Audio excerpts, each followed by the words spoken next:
We're gonna burn it down. Hey, you beautiful people of the internet. How are you guys doing today? Hopefully great, and welcome back.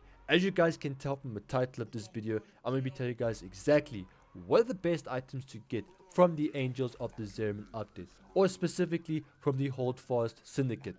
Pick your poison.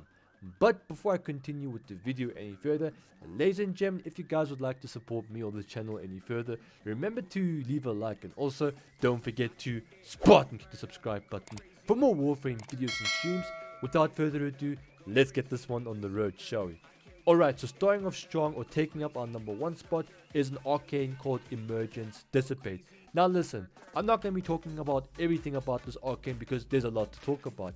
We have to compare Arcane Energize to Emergence Dissipate. So I'm going to make this short and sweet to the best of my ability. So Emergence Dissipate basically allows you to go and spawn in these mini motes. Now think of mini motes as mini energy orbs. Instead of giving you 25 per energy pickup, it'll give you 10. What makes this arcane so potent is the fact that A, you can go and spawn an endless amount of these mini energy orbs and just go and pick it up. But also B is, this is an arcane that goes onto your operator. That means that you no longer need to go and equip, Arcane Energize on every single one of your builds. Like for instance, this basically means that the Arcane Energize meta has been broken. Not entirely broken, I mean there is always a reason why you'd go and use Arcane Energize, but really, if you ask me, I'd rather go and get Emergence Dissipate just because it's a lot more potent. It makes your life so much easier, opens you up to so many opportunities, and it's so much easier to go and get versus Arcane Energize, where you have to go and deal with Eidolon hunting. You know how I feel like that? You guys know exactly how I feel about that. Ugh.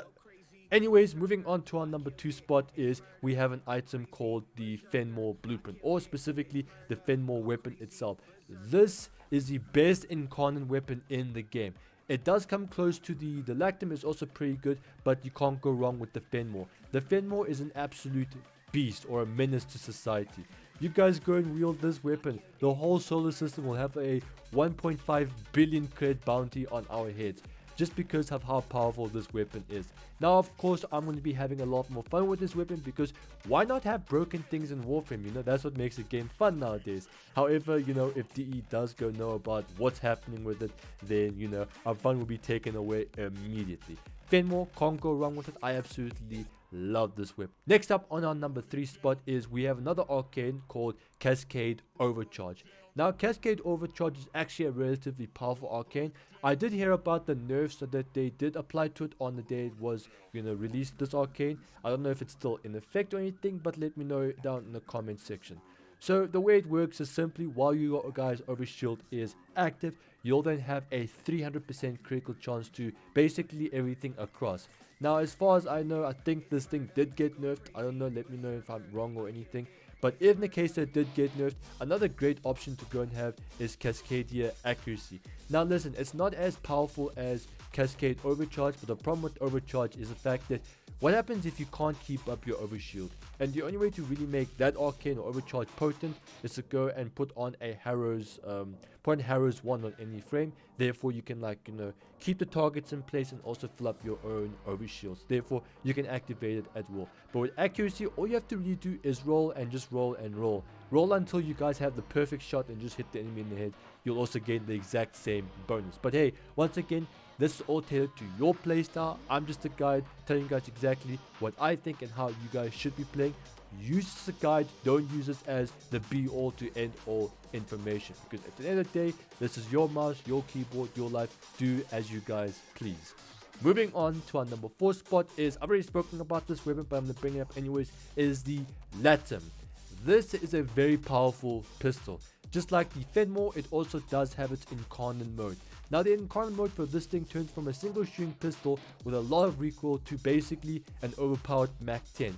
You just absolutely go and decimate any enemies. The only downside to the Latim is the fact that if you guys try and use the Latim in its close quarters combat while having the incarnate mode activated, you're in for a rude awakening, because let me tell you, the Mach 10 or the incarnate mode of the Latim fires out these explosive rounds, and if you guys know, our Warframes do not like explosive rounds or any self-damage, because we're just going to stagger on the spot and we're just going to become very easy targets. But still, a very good weapon to go use, and I mean, why not have a lot of fun? Combined with Harrow, you're going to have a massive fun time, and you can't go wrong with it. Taking up our number 5 spot is an arcane called Eternal Eradicate.